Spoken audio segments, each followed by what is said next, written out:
Huge win for the U.S. women's national team last night. I know that sounds kind of bizarre, playing a team not in the top 20, playing a friendly. We're still a year out from qualifying, let alone the next World Cup. However, as we know, lots of changes since Emma Hayes came along, and she hasn't actually been the coach for that long a period of time. But we knew we were going to see a transition into what this team was going to look like, and we got a big glimpse into the future last night. Welcome back to the channel. Thank you so much for being here. Appreciate all of your support. Do me a favor if you're enjoying the content, please smash the like button, subscribe to the channel. It really helps out tremendously. So, as you know, a few nights ago now, I guess at this point, the U.S. women lost to Portugal, gave up two corner kick goals, including one where they had an opportunity to clear and failed to do so. Lots of questions, did a video on that.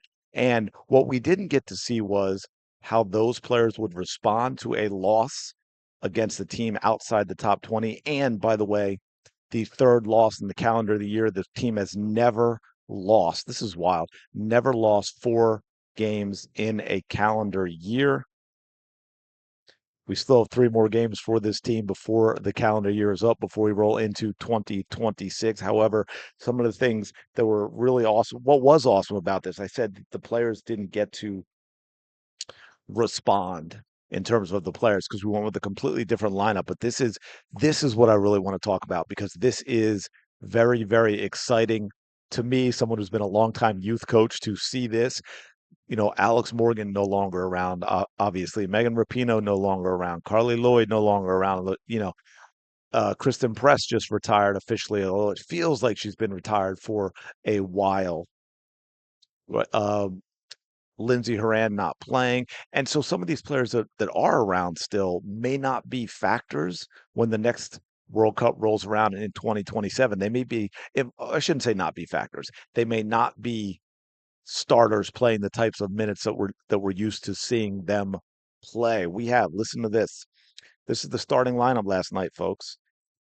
Claudia Dickey, Avery Patterson, Jordan Bugg, Yila Johannes, Jaden Shaw, Ali Sentner, Olivia Moultrie, Emily Sonnet, Claire Hutton, Alyssa Thompson, and Lily Real. Yeah, you heard that correctly.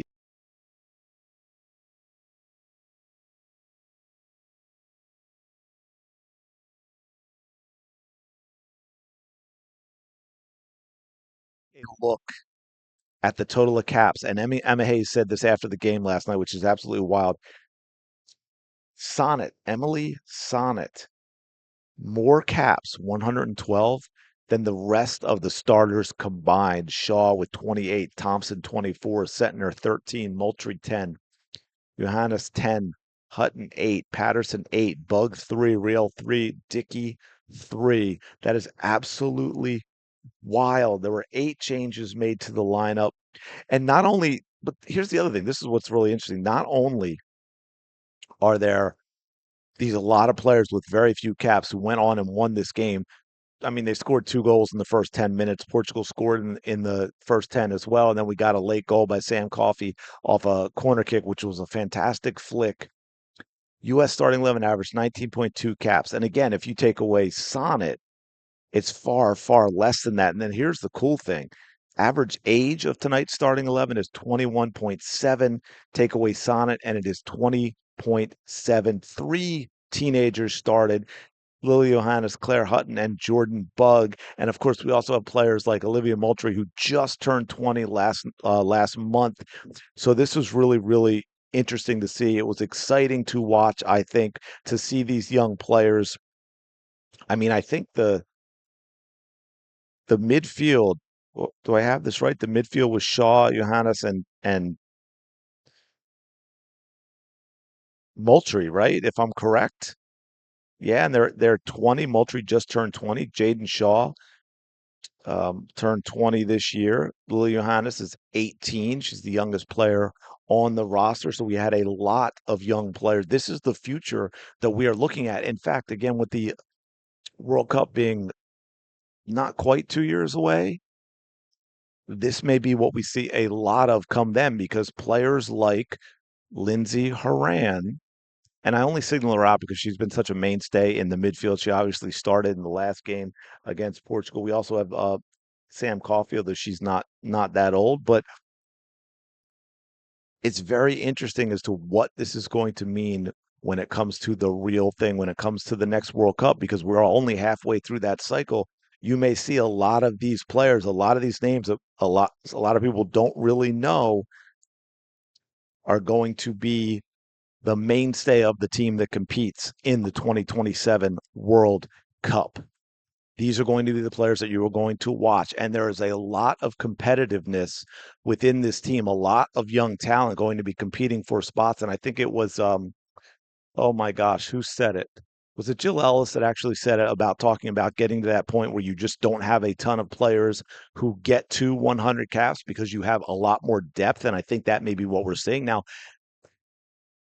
That also, look, the world is closing, they're catching up. That was inevitable.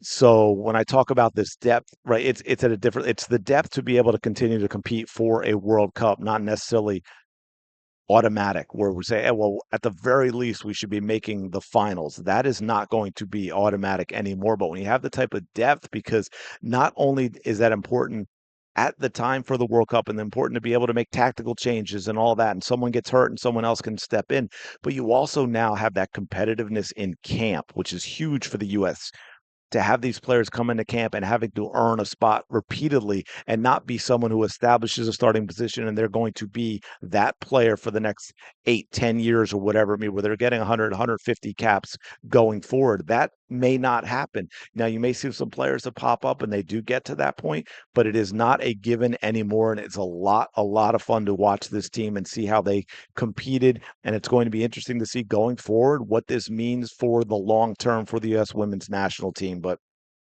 big win for them last night. Big win for the next generation for this youth movement. Anyway, let me know your thoughts of the game in the comments below. Appreciate you checking out the video. As always, do me a favor, smash that like button, subscribe to the channel. I really, really do appreciate it. Go have an amazing day. I'll talk to you later.